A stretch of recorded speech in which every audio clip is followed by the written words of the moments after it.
Équipé des radars de différents types, doté d'un système d'aspiration puissant, ce véhicule autonome est un robot balayeur. Son nom, petit escargot blanc.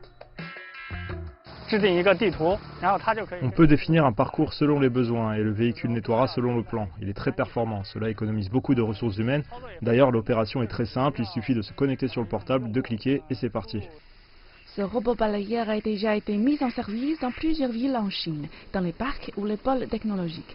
Il est développé et produit par une jeune entreprise chinoise créée par un groupe d'ingénieurs à peine 30 ans. Notre entreprise a été créée en 2015, elle est spécialisée dans les véhicules autonomes. Nous avons construit la première chaîne de production à Guangzhou avec une capacité de 5000 véhicules par an.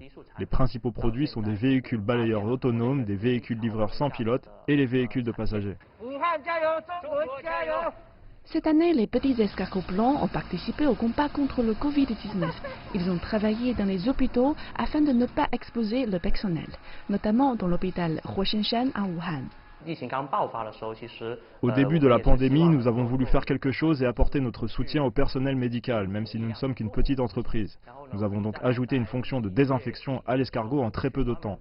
Jusqu'au mois de mars, nous avons envoyé 16 escargots aux hôpitaux, dont 3 à l'hôpital Huoshenshan à Wuhan, l'épicentre de l'épidémie. Si les affaires de l'entreprise ont été affectées, la Covid-19 a suscité une forte demande concernant les véhicules autonomes et les modèles chinois cherchent aujourd'hui à s'exporter.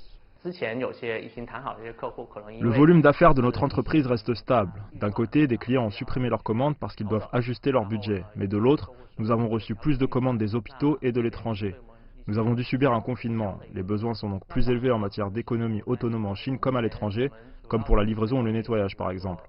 Aujourd'hui, on trouve nos produits dans 10 pays comme le Japon, les États-Unis, l'Allemagne ou Israël. Pour trouver de nouveaux débouchés économiques, le gouvernement chinois a lancé des mesures pour encourager le développement de nouveaux secteurs. Les constructeurs de véhicules sans pilote en sont bénéficiaires. La nouvelle infrastructure et la nouvelle forme d'activité initiée par le gouvernement font que les gens en savent plus sur l'importance de notre industrie. Je pense que cela accélérera la mise en place des véhicules autonomes. Comme l'automobile sans pilote, les nouveaux secteurs tels que l'éducation en ligne ou la livraison sans contact ont joué un rôle très important dans la lutte contre la pandémie. Et les technologies se sont énormément développées pour s'adapter à la situation.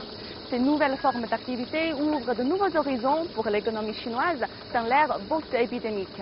Ma Huiyue, CGTN français, Beijing.